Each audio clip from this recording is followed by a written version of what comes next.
Sejam bem-vindos ao Centro Espírita Nosso Lar, Casa André Luiz.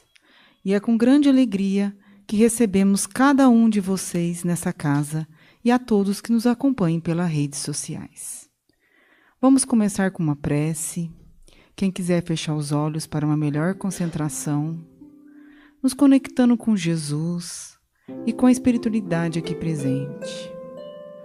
Senhor Deus, Pai de infinita bondade e misericórdia, agradecemos por estarmos reunidos pelo propósito de aprendizado, da fé e da caridade. Pedimos a presença de bons espíritos que nos inspire pensamentos elevados que envolvam esse ambiente de paz, harmonia e luz. Que os nossos corações estejam abertos para compreender, aprender, renovar nossas atitudes.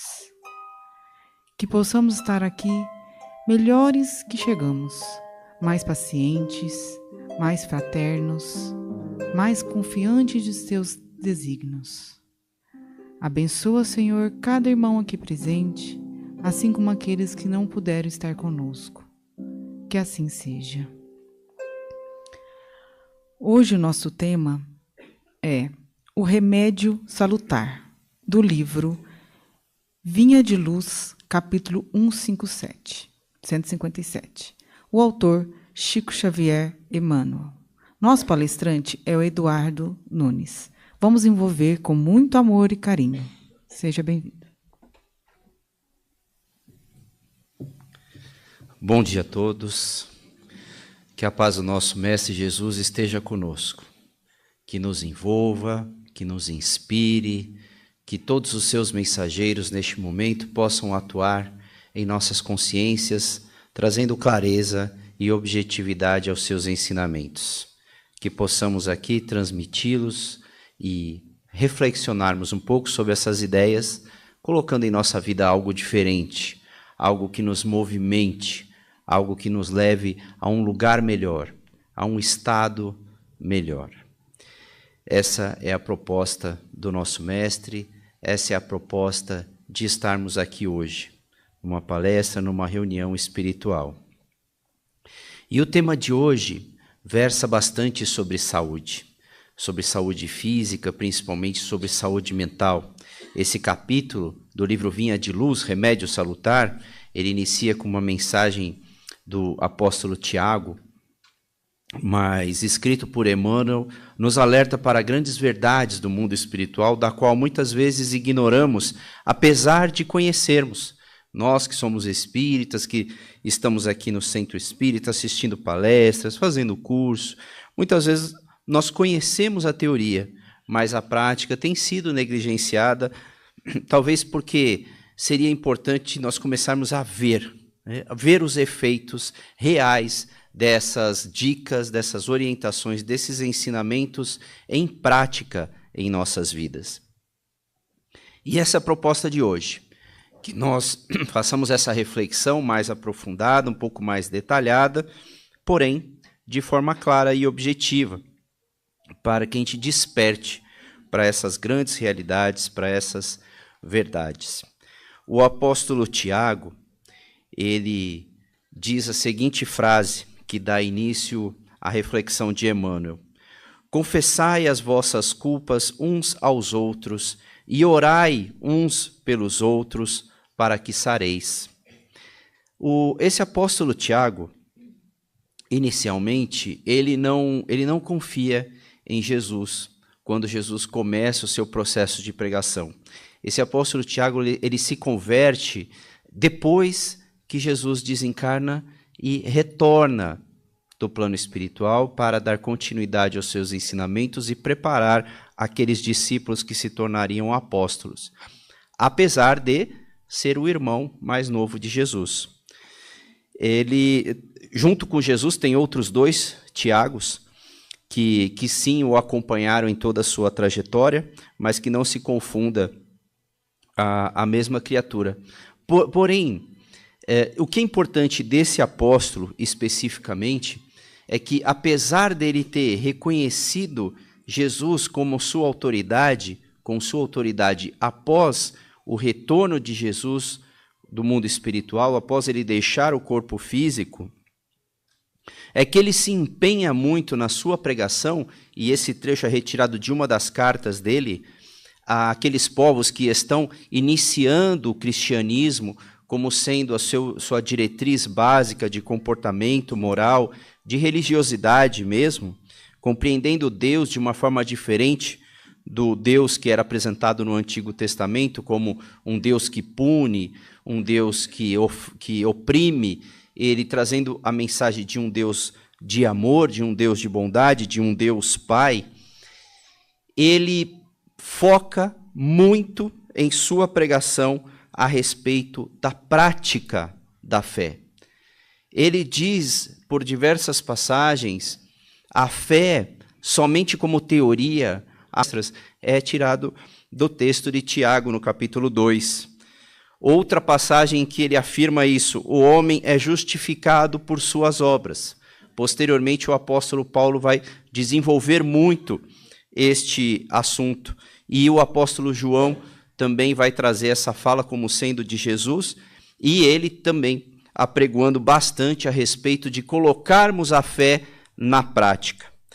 E um ponto interessante de Tiago, ele é um dos que, pelo menos que eu, da pesquisa que eu fiz, um dos primeiros que vai falar do cuidado que nós temos que ter com aquilo que nós falamos. Ele diz, numa passagem, a nossa língua é o leme que conduz um navio. É como um leme que conduz um navio. Pode nos levar à deriva, à perdição, à destruição, como também pode nos levar a onde lugar que nós queremos chegar, na felicidade e edificar. A nossa língua é capaz de edificar. Em suma, Tiago sempre estimula que nós vivenciemos a fé com consciência e que coloquemos em prática, em atitude, essa fé.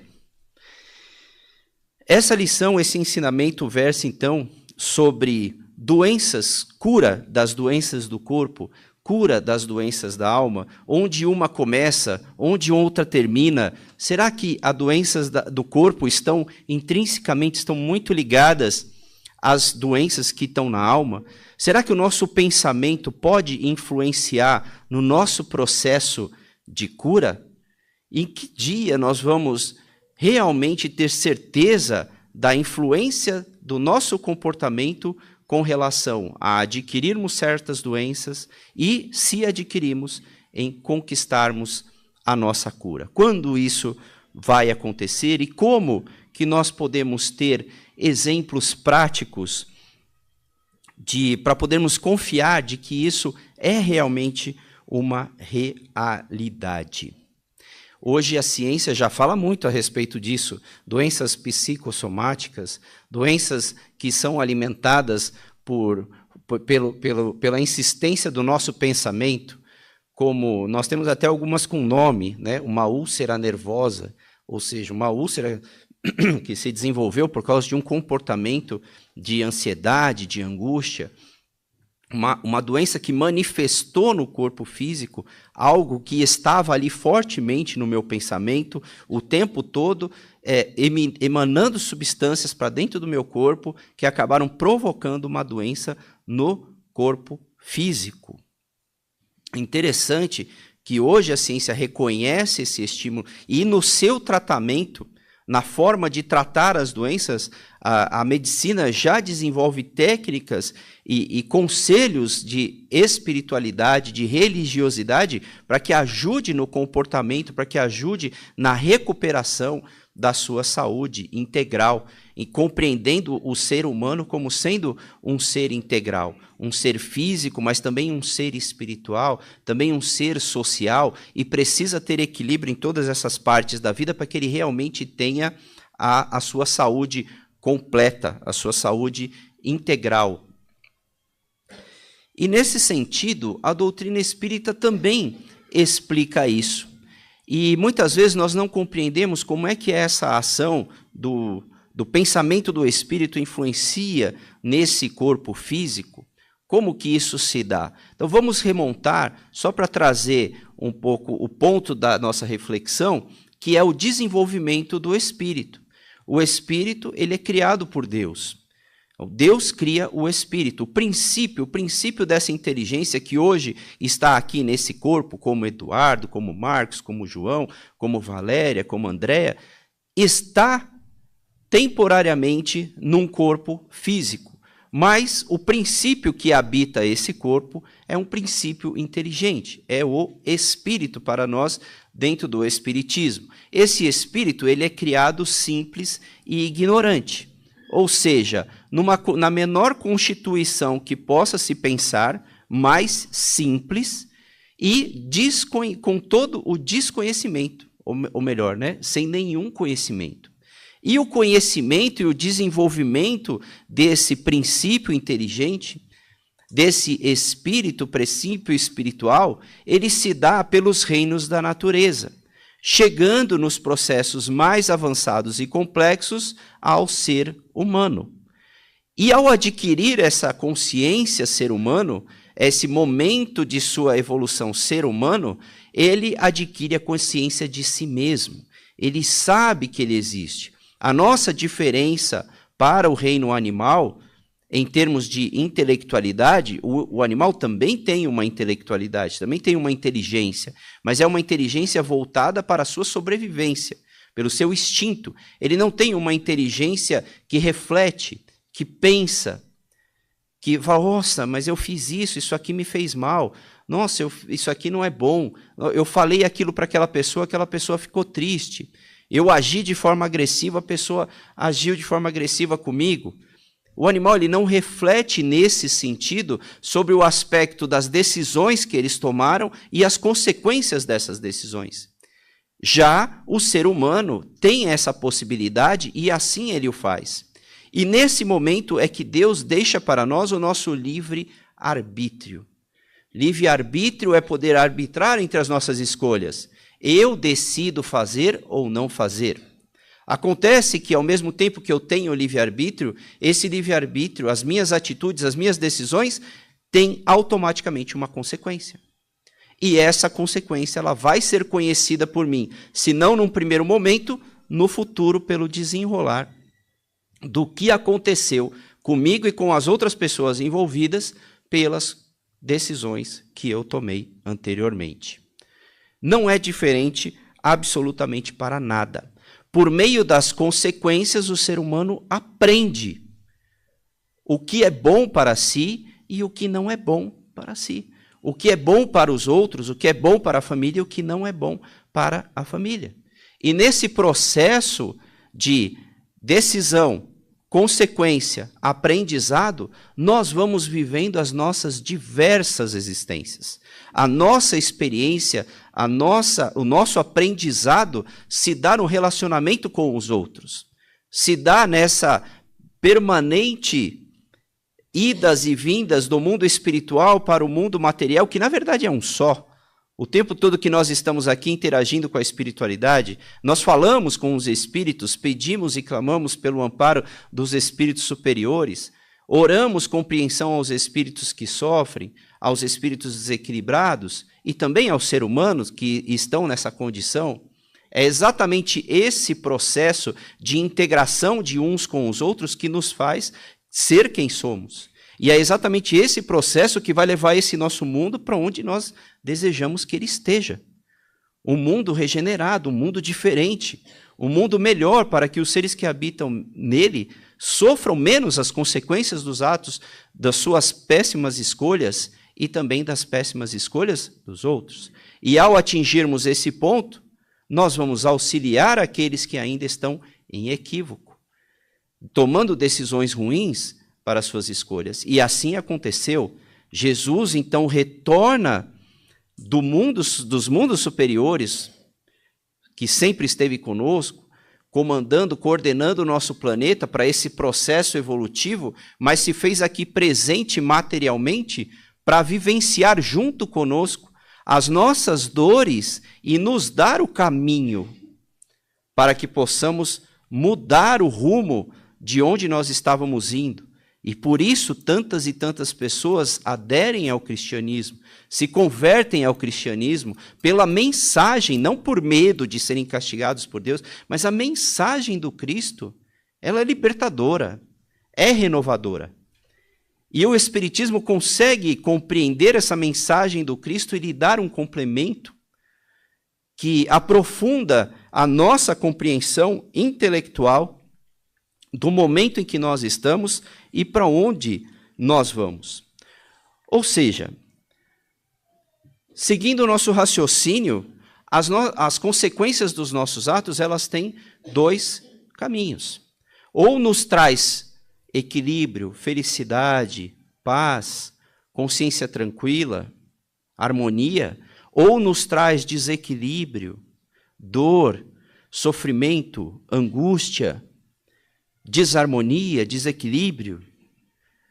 E esse aspecto do desequilíbrio e da dor, ele pode se dar em dois pontos, que é o desequilíbrio moral, o desequilíbrio da consciência, pesada pelas consequências, do arrependimento, das dores morais pelo egoísmo, pelo orgulho, pela vaidade, pela solidão, pela depressão, pela ansiedade, ou pode se dar no corpo físico, por doenças no corpo físico mesmo, nos rins, no fígado, no estômago, intestino, coração, pulmão, pelas consequências das atitudes que nós tomamos no passado. E hoje, a ciência desenvolve isso de maneira muito tranquila. Mesmo sendo no seu âmbito acadêmico, já existem vários acadêmicos. Ontem, aqui na casa, nós tivemos um seminário sobre saúde e espiritualidade, onde médicos renovados do campo da medicina mesmo, do campo acadêmico, desenvolveram pesquisas técnicas sobre o impacto da espiritualização do paciente, como transforma o seu tratamento médico e como se obtém curas mais rápidas, ou como se obtém uma qualidade de vida muito melhor em situações que realmente nós ainda não temos a cura aqui, nesse momento, no nosso planeta. Futuramente teremos. Futuramente não precisaremos de tantas curas. Pelo comportamento que teremos, com certeza nossos corpos serão diferenciados. Mas neste momento em que estamos, neste mundo em que habitamos, ainda temos muitas imperfeições a serem melhoradas. Mas essa espiritualidade dentro do processo dos procedimentos médicos já tem sido amplamente utilizados. E hoje é do nosso conhecimento como que isso transforma as nossas vidas, como isso acelera o nosso processo de aprendizado. Mais uma vez, entendendo essa questão de atitudes, decisões, escolhas e consequências, a doutrina espírita traz um corpo de conhecimento no Livro dos Espíritos, na parte 3ª, a respeito das leis divinas, ou leis morais, ou simplesmente leis eternas. Essas leis foram esclarecidas pelos Espíritos, pouco a pouco, pelas perguntas que Kardec ia fazendo no processo de compilação desse conhecimento que estava vindo do mundo espiritual, e pôde ser classificada em algumas leis que funcionam como regras, mas não como proibições, não faça isso, não faça aquilo, mas um compêndio de leis que funcionam mais ou menos como a lei da gravidade, simplesmente ela existe. Não importa se eu acredito nela ou não, ela rege, sim, a nossa vida aqui no planeta Terra. Existe uma força que atrai os nossos corpos para o centro da Terra, e eu não preciso ir muito longe para comprovar isso. Se eu, aqui, passar da janela, eu vou cair lá embaixo, independente de se eu acredite ou não. Para todos nós é igual. Se nós tivermos um corpo, nós vamos cair. Isso é inerente à nossa existência. Estamos aqui, estamos sujeitos a essa lei. E assim também, como somos espíritos e estamos vivenciando essa experiência aqui, estamos sujeitos a essas leis divinas. Todas as vezes que eu infrinjo essas leis divinas, a consequência é dor e sofrimento. E ao mesmo tempo que infringindo essas leis, eu tenho dor e sofrimento, esse dor e sofrimento novamente me remonta ao caminho correto. Porque é exatamente isso que eu quero evitar. Eu entendi que a minha escolha foi equivocada, agora eu volto para o rumo certo. Eu mudo a minha forma de pensar. O que é voltar para o rumo certo? Eu estava interpretando errado alguma coisa. E agora eu vou interpretar melhor. Eu vou buscar esse conhecimento para entender o que está errado nesse meu comportamento que acabou induzindo e levando a essa consequência que eu não quero mais. De todas essas leis, nós vamos trazer a lei que Jesus disse como sendo a maior de todas as leis, amar ao próximo como a si mesmo, amar a Deus sobre todas as coisas e ao próximo como a si mesmo. Ou seja, nos dando a regra básica de convivência de uma lei divina. E ele vai dizer, essa lei, essas duas leis, amar a Deus sobre todas as coisas e ao próximo como a si mesmo, substitui todas as outras. Somente eu preciso saber disso.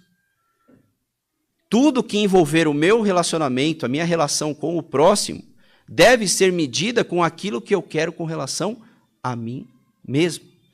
E se eu quero e pretendo cura, o que mais que nós podemos fazer? Curar os outros. Nos disponibilizar a curar os outros, em suas enfermidades, dentro das nossas possibilidades. E a isso o Espiritismo traz muito claramente o nome e a principal máxima do Espiritismo, caridade. E nós temos um capítulo do Evangelho somente falando sobre isso.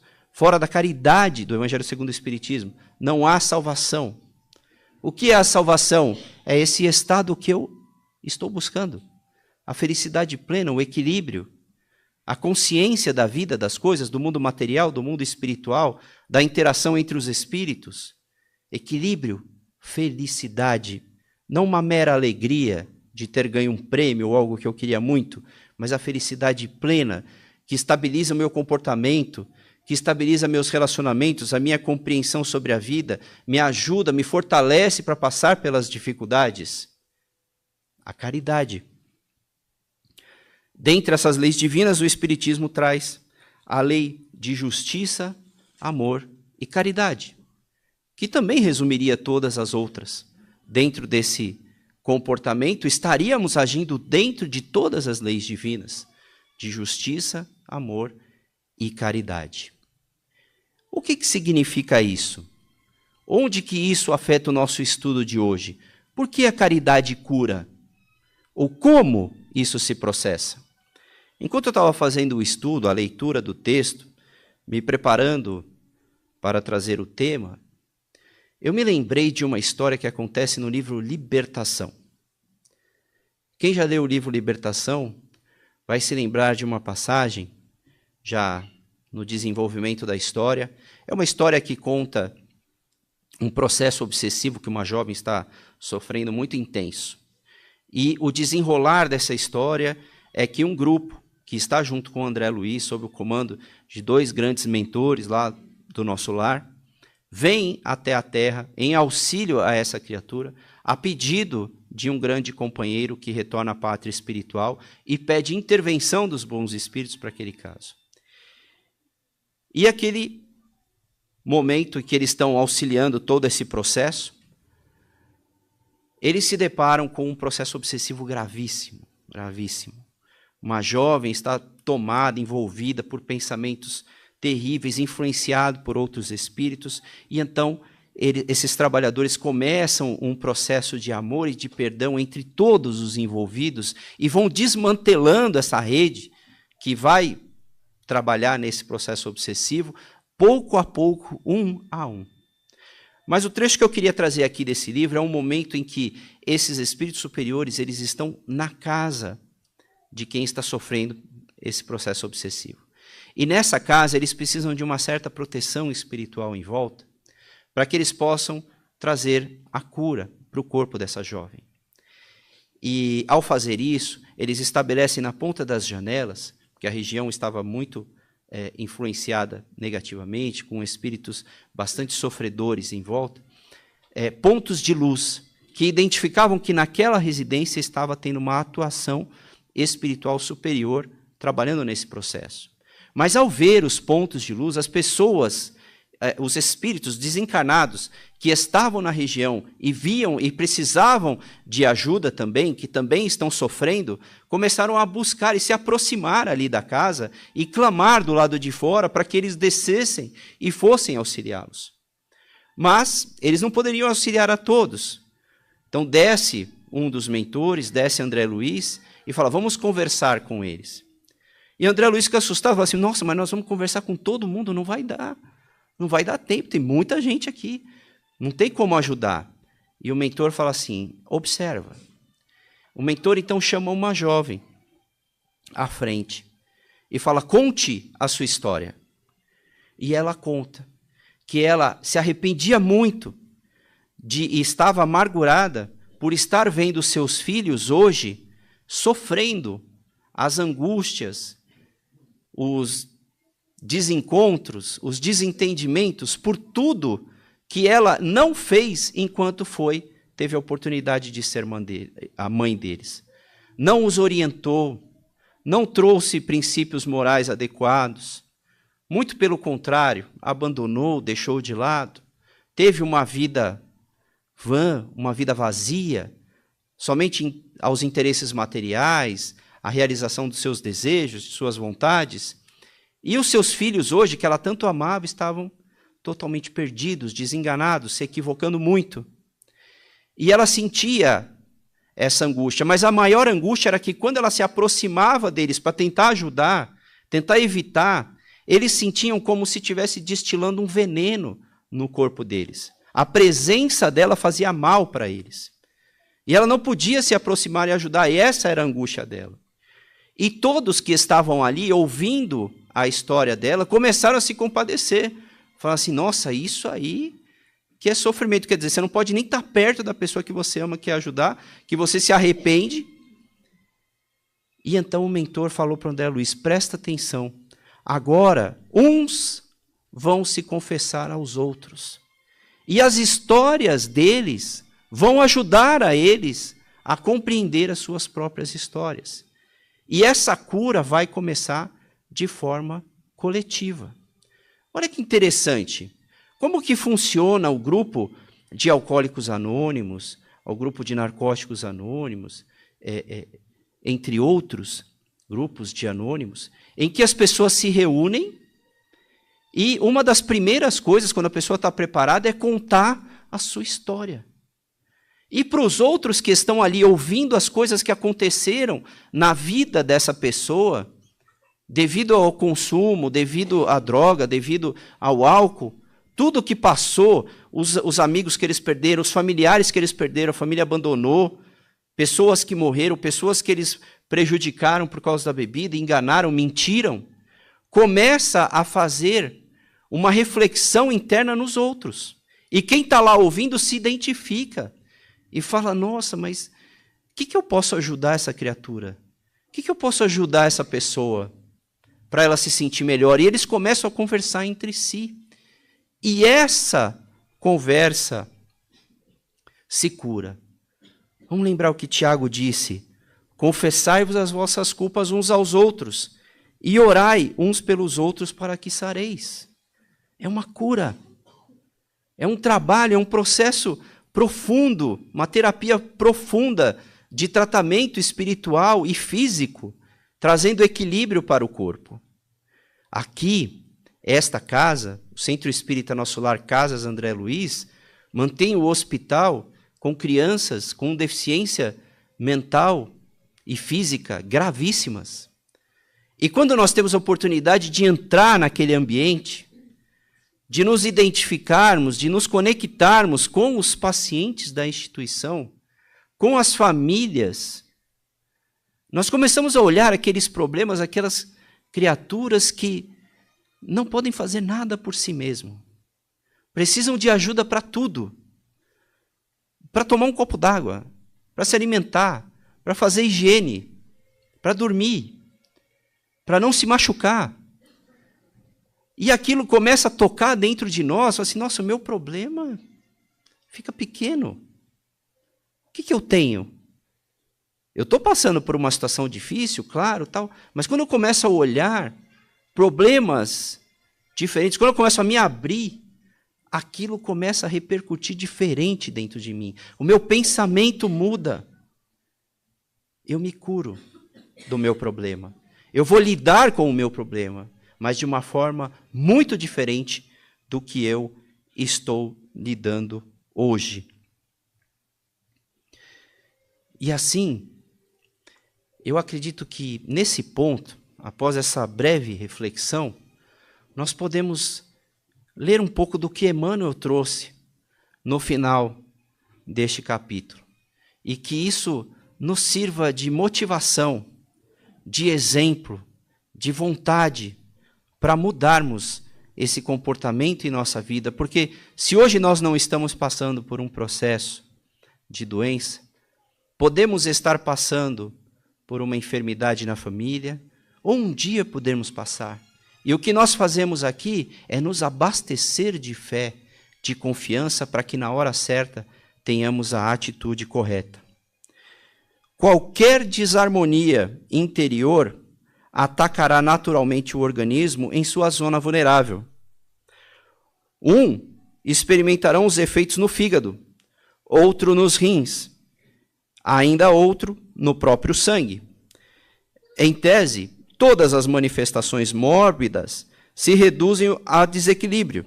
Desequilíbrio esse cuja causa repousa no mundo mental. O grande apóstolo do cristianismo nascente foi médico sábio quando aconselhou a aproximação recíproca e a assistência mútua como remédios salutares. O ofensor que revela as próprias culpas ante o ofendido lança fora detritos psíquicos, aliviando o plano interno. Quando oramos uns pelos outros, nossas mentes se unem no círculo da intercessão espiritual. Embora não se verifique o registro imediato em nossa consciência comum, há conversações silenciosas pelo sem-fio do pensamento. A cura jamais chegará sem o reajustamento íntimo necessário, e quem deseje melhores positivas na senda da elevação, aplique o conselho de Tiago. Nele possuímos remédio salitar para que saremos na qualidade de enfermos, encarnados ou desencarnados. Oremos uns pelos outros. E agora, chegamos no momento da participação do público. Se alguém tiver alguma dúvida, uma consideração, por favor, levante a mão que a Érica vai levar o microfone até você.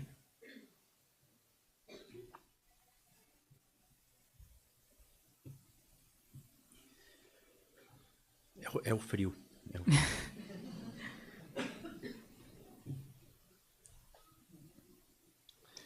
Tem uma pergunta. Tem uma lá no fundo.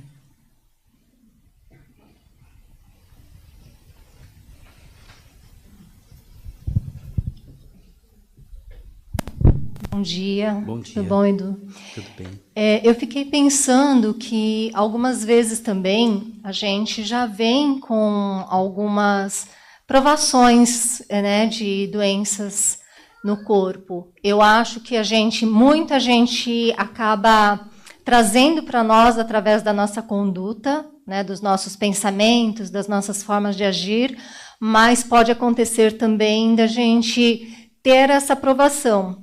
E aí eu queria que você falasse um pouquinho mais, porque eu acho que independentemente, né, da forma como a gente sente isso no corpo, a gente precisa buscar se fortalecer e não desistir, né? Porque se for algo que a gente está atraindo, a gente precisa aprender com isso, e se for uma aprovação, a gente também precisa se fortalecer para não esmoecer, né? A consequência, muitas vezes, nós temos situações congênitas. Nascemos, né? Vou dizer assim, poxa, mas o que eu fiz para que essa doença manifestasse, ou uma deficiência física, ou a própria deficiência mental? Então, cabe o entendimento primeiro, que nós somos espíritos, e que nós, como espíritos, temos diversas existências.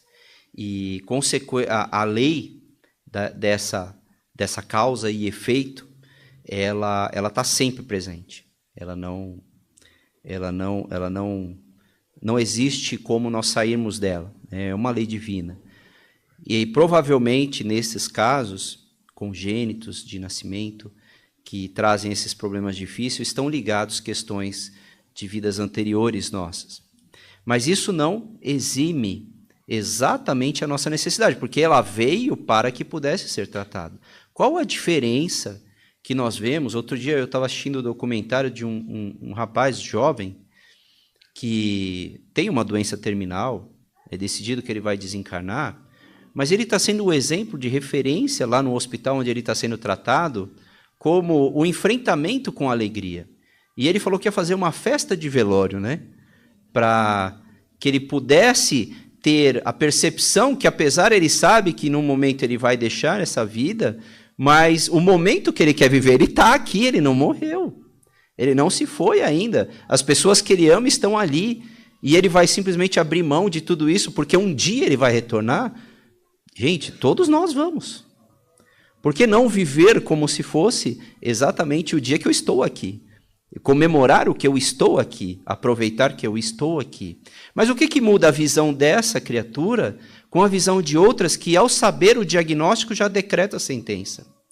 E já começa a desencarnar antes do momento do desencarne. Se embota, se fecha, se revolta. Ali estava o desafio, em como viver com a certeza de que um dia vai desencarnar. Todos nós vamos. E até outro dia eu vi uma reflexão interessante que falou sobre Jesus. Como que Jesus fez tanta coisa em apenas 3 anos e alguns meses? Quando ele começa a sua pregação. Nossa, tem história para... A gente está aqui falando até hoje. É porque ele sabia que ele ia embora, né? Ele sabia que fisicamente ele não estaria aqui. Então ele falou, bom, vou ter que fazer. Vou fazer tudo que eu puder. Né? E aí ele foi e fez. E nós somos a referência. Ele é a nossa referência, né? Nós seguimos o que ele fez. Então, por que não? Todas as oportunidades, nós vamos fazer o que nós pudermos com aquilo que a gente tem. Fazer o nosso melhor. Buscar ajuda, claro. Buscar a ciência, buscar a psicologia, buscar os amigos, buscar os familiares, aqueles que quiserem, porque existe também a possibilidade da pessoa não ter condição de lidar com isso. E a gente tem que respeitar. Já fiquei sabendo casos assim, sabe? Que a pessoa fica doente e tem amigos que se afastam, não porque não gosta da pessoa, mas porque não sabe enfrentar aquela pessoa agora que ela aventa a possibilidade de que aquela pessoa não vai estar mais ali. Até familiares se afastam, assim, não, eu não sei lidar com isso. Sofre, né? E a gente tem que respeitar. Mas aqueles que tiverem condição de lidar com isso e puderem aproveitar esse tempo conosco, vamos aproveitar. E nesse meio tempo a gente pode ser curado, né? Por esse comportamento diferenciado pode ter sido superada a nossa prova, nossa necessidade. Então, correto, é isso mesmo. Concordo. Temos tempo para mais uma pergunta.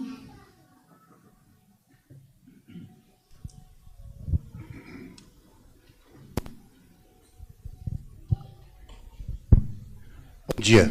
Bom dia. Dentro desse contexto, me veio a ideia que eu li essa semana no Meditações Diárias a respeito da ideia dirigida, a força do pensamento que eu entendo como fé, que muitas vezes nós viemos para resgatar muitos casos anteriores e até mesmo nessa daqui a gente recebe aquela carga hereditária e com a força, com a ideia dirigida, muitas vezes a gente consegue até a cura para esses problemas congênitos ou hereditários.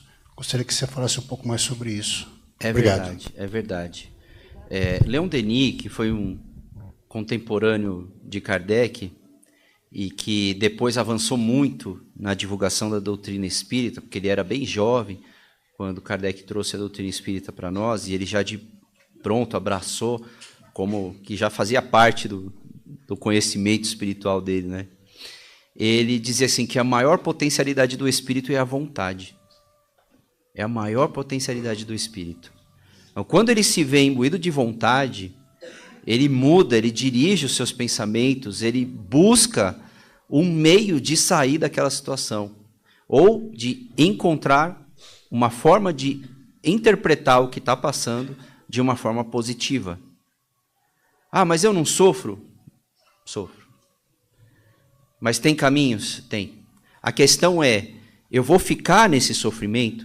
As coisas vão acontecer e vão nos abalar. Não tem como nós não nos abalarmos nesse estágio que nós estamos. Ah, mas o mundo espiritual, eu ouvi uma definição perfeita do mundo espiritual esses dias no nosso grupo mediúnico, né, de estudo. Assim, o mundo espiritual superior, ele vê a gente como se fosse bebê. Ah, o bebê às vezes morde a gente, eles batem na gente, mas eles é o bebê, né? Eles veem a gente assim. Mas nós não temos essa condição, né? Então, quem nos morde, nos ofende, a gente tende a reagir, sofrer a dor e angustiar por um tempo, mas a gente precisa rapidamente fazer essa mudança, dirigir esse pensamento para essa visão superior da vida, mudar a nossa forma de enxergar e seguir em frente, confiante, né? Nessa fé, que eu gosto de dizer que fé, o F e o E, né? Força espiritual. Vamos em frente, isso aí. Devido à nossa disciplina de horários e para que possamos seguir com a programação prevista, precisamos encerrar um momento de perguntas nesse instante. Lembrando que o nosso palestrante permanecerá aqui no final para eventuais esclarecimentos. Agradecemos a participação e o interesse de todos. Muito obrigada, Eduardo. Vamos agora doar, pôr em prática tudo o que nós ouvimos nesse dia. Vamos elevar os nossos pensamentos a Deus, nosso Pai, infinito amor. Vibramos por este lar espiritual, para que permaneça como instrumento de luz, consolo e esclarecimento. Vibremos por todos os presentes, para que retornemos aos seus lares em paz, fortalecidos na fé e na esperança.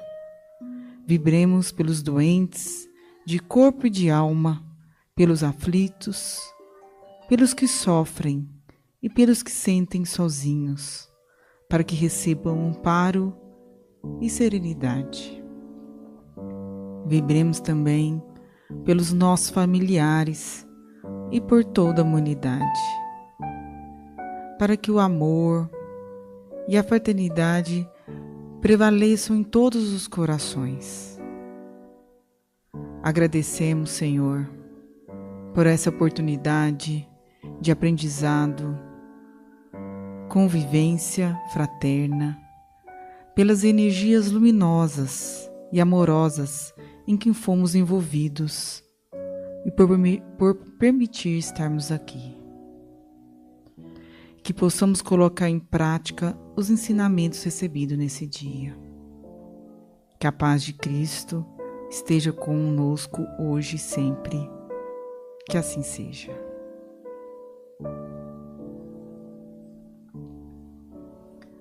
Agora é o momento do nosso passe coletivo. Eu chamo nossa dirigente Luana. Atenção aos recados. A espiritualidade, conhecedora de nossa necessidade, nos ampara individualmente, quando direcionado à emissão de fluidos espírito magnético. O passe coletivo neste momento beneficiará os nossos internautas que nos acompanham pelas redes sociais, assim como os nossos companheiros aqui presentes na sala de reuniões. Por favor, acompanhe os direcionamentos do dirigente de passe. Bom dia a todos. Eu convido os trabalhadores que se posicionem. Chegou o momento, então, do passe coletivo. Vamos respirando fundo, sentindo as energias desse ambiente, da espiritualidade aqui presente, que desde o momento que nós colocamos o nosso pé aqui, nós fomos recebidos e abraçados por eles. Com um pensamento elevado, pensando em Jesus, vamos vibrar amor, vibrar paz, saúde mental, espiritual, física, que possamos sentir nesse momento as energias da espiritualidade. Vamos a Jesus.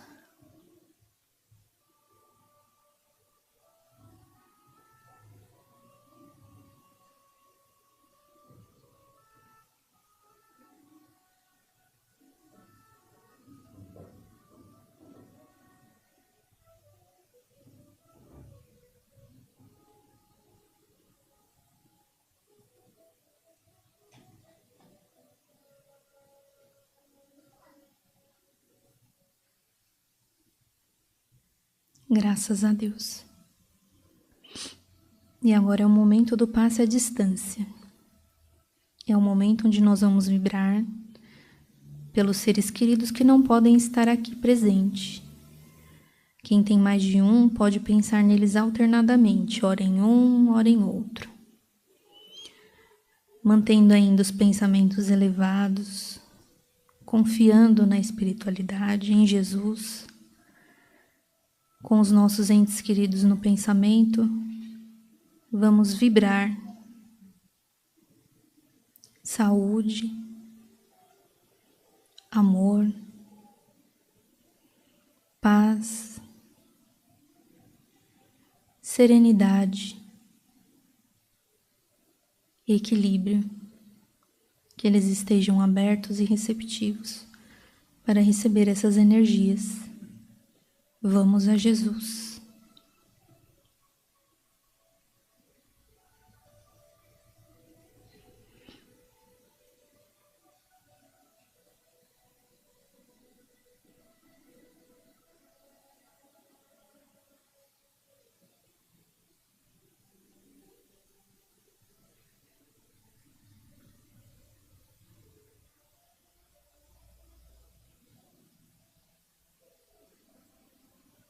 Graças a Deus. Os trabalhadores podem retornar. Eu desejo a todos que tenham uma ótima semana e que todos estejam aqui para a continuidade desse tratamento. Obrigada, Luana. Obrigada aos trabalhadores. O tema da próxima palestra é Vícios e Dependências, do livro As Dores da Alma, capítulo Vícios. O autor, Francisco do Espírito Santo Neto, Hamed. E atenção aos comunicados. Campanha de inverno. Inverno se aproximando e mais uma vez precisamos do seu apoio para garantir moletons novinhos para os nossos pacientes em atendimento especializado na unidade de longa permanência. São mais de 520 pessoas com deficiências. A campanha visa arrecadar moletons novos, calção ou blusão, do tamanho GG e extra GG.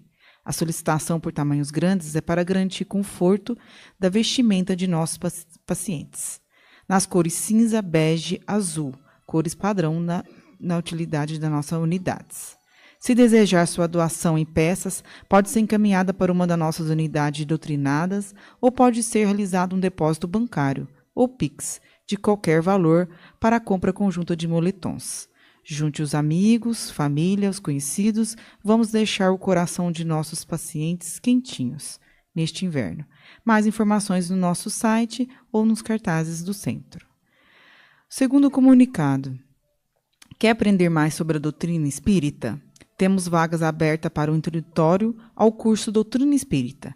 Inscreva no plantão da unidade doutrinária Santana. Obrigado. Os trabalhadores podem ir para a Câmara de Passe. Solicitamos a todos que permaneçam em silêncio porque os trabalhos da casa continuam. Aqueles que for receber o passe individual, por favor, aguarde orientações de nossos voluntários. Obrigados a todos aqui presentes. Obrigada a todos que acompanham pelas redes sociais. Uma ótima semana a todos.